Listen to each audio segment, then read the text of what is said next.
The first time she kissed me, it was for the cameras. The second time, it was for survival. By the third time, I realized I was in trouble because my heart didn't understand the difference anymore. I never thought my life would collide with hers. Not in this city, not in this way. Hollywood was supposed to be untouchable. A world of glittering gowns, million-dollar smiles, and lies wrapped in silk. And yet there she was, Sienna Vale, America's sweetheart, the woman plastered on billboards from New York to asking me to be her fiancée. Fake, of course. Pretend. Nothing but a story to feed the media. Just for 6 months, she said, her voice steady but her eyes trembling, as if she were holding back the truth. You'll play the role, the press will eat it up, and then we'll quietly end things. It was insane. I was a nobody, a waitress working double shifts in a tiny Brooklyn diner. And yet somehow I said yes. Maybe it was the desperation in her eyes. Maybe it was the paycheck she promised enough to wipe out my mother's hospital bills. Or maybe, just maybe, it was because I had already been watching her from a distance, too scared to admit how her laugh on the late-night talk shows made me feel things I couldn't name. The first weeks were chaos. Paparazzi followed us everywhere, flashes blinding us as we walked hand in hand through Manhattan. Sienna's grip on my hand was always perfect, confident, rehearsed. But when the cameras weren't looking, sometimes she didn't let go right away. At night, she rehearsed lines for her next movie while I sat on her couch pretending to read. But I wasn't reading. I was watching her, watching the way she bit her lip when she couldn't get a line right. The way her shoulders sagged when she thought nobody was paying attention. America saw perfection. I saw a woman exhausted from carrying a world that wanted to own her. And then there were the whispers. The tabloids that speculated about our relationship. Fans that screamed in the streets. Others who cursed us for ruining their fantasies. It was a storm I didn't know how to survive. One night, when the noise felt unbearable, I told her I couldn't do it anymore. This isn't me, Sienna. I'm not built for your world. She looked at me, truly looked, as if she could see the cracks I tried so hard to hide. And then she said something I never expected. Do you think I'm built for it? Every day I feel like I'm performing, like my life isn't mine. But when I'm with you, for the first time, I don't feel like I'm acting. That confession was a knife and a lifeline all at once. Because how could I walk away after that? How could I pretend it was still just a game? Still, it wasn't simple. The deeper we fell into each other, the harder reality clawed back. Producers wanted her to keep the fantasy of being available. Studio heads whispered that 2 women in love would destroy her career. My own friends told me I was crazy, that she would never choose me over the world she belonged to. But then came the night of the gala. The kind of event where diamonds glittered like stars and everyone's smile was sharpened to cut. I wore a borrowed gown, feeling like an imposter, while Sienna dazzled in red silk that clung to her like fire. Cameras flashed. Reporters shouted questions. And in the middle of that chaos, she leaned in, kissed me slow, deliberate, not for the headlines but for me. The world gasped. And I forgot to breathe. That night, when we finally escaped to her apartment overlooking Central Park, I asked her the question that had been burning inside me for months. Why me, Sienna? Out of everyone, why choose me? Her answer was soft, but it landed like thunder. Because when you look at me, you don't see the actress. You see me. And I don't even know if I ever liked the actress. But I think I'm in love with the girl who sees me. I didn't know what tomorrow would bring, the contracts, the scandals, the backlash. But as I touched her cheek and felt her tremble under my hand, I knew one thing for certain. Fake or not, this love had already ruined me. And maybe, just maybe, it would save me too. I thought that kiss at the gala would be the peak, the moment that shattered everything we had carefully staged. But life, I learned, doesn't explode in fireworks. It unravels slowly, thread by thread, until you're left clutching what matters most. The fallout was immediate. The press went rabid.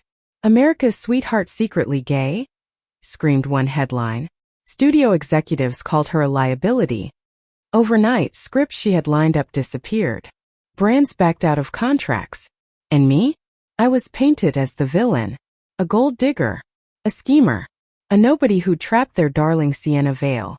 There were days I wanted to vanish, crawl back into anonymity and pretend none of it had ever happened. But then I would see her red eyes from crying in silence, her voice cracking when she rehearsed, her trembling hands clutching mine as if I was the only anchor she had left. And in those moments I knew I couldn't walk away. Because the truth was simple. I loved her. And love, real love, doesn't run when it gets hard. One night, weeks after the scandal broke, we sat on the floor of her living room, a half-eaten pizza between us. The city hummed below, unaware of the two women trying to figure out if their love could survive the weight of the world. Maybe they're right, she whispered, staring at the slice she couldn't bring herself to eat. Maybe I'll ruin you. My world is poison, and anyone who touches it gets burned. I reached across the boxes, forced her to meet my eyes. Sienna, I wasn't looking for a fairy tale. I knew the risks the moment I said yes. But what's worse, getting burned, or never even knowing what fire feels like? Her laugh was wet with tears, but it was real. And for the first time in weeks, I saw a spark return to her eyes. Still, the storm didn't calm overnight. Rumors twisted into uglier forms. Some nights she would bury her face in my shoulder and sob until sleep stole her away. And I, the girl who had never been brave enough to even admit her feelings before, found myself becoming brave because she needed me to be. The breaking point came with an ultimatum. Her agent, Slick, calculating, cornered us after a meeting. "There's a way out of this mess," he said, voice dripping with false kindness. "We stage a breakup. Quiet, clean. Sienna will be forgiven. And you'll fade back into whatever diner you came from. Everyone wins."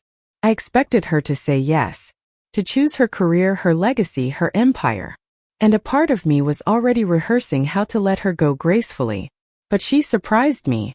"No," she said firmly, her hand sliding into mine. "I'm done living a life that doesn't belong to me. If I lose everything else, fine. But I'm not losing her." That was the moment I knew. We weren't pretending anymore. Not to the press. Not to ourselves. Months passed, and though the storm never fully ended, something shifted. People began to see the truth, not a scandal. Not a publicity stunt, but love. Pure, stubborn love. Fans began to defend us. Smaller studios, the ones who weren't afraid of being bold, reached out with new roles. And for once, the world wasn't dictating the terms of her life. She was. The night her new indie film premiered, I stood by her side, nervous but proud. The crowd wasn't as massive as the blockbuster red carpets she used to own, but it was ours. She looked breathtaking, of course, but what struck me most was how she smiled, not for the cameras, not for survival, but for herself. Afterward, when we slipped away from the noise, she pulled me into an alley lit by a single flickering streetlight. No paparazzi, no crowds. Just us. "Do you realize what you've done to me?" she whispered, pressing her forehead against mine.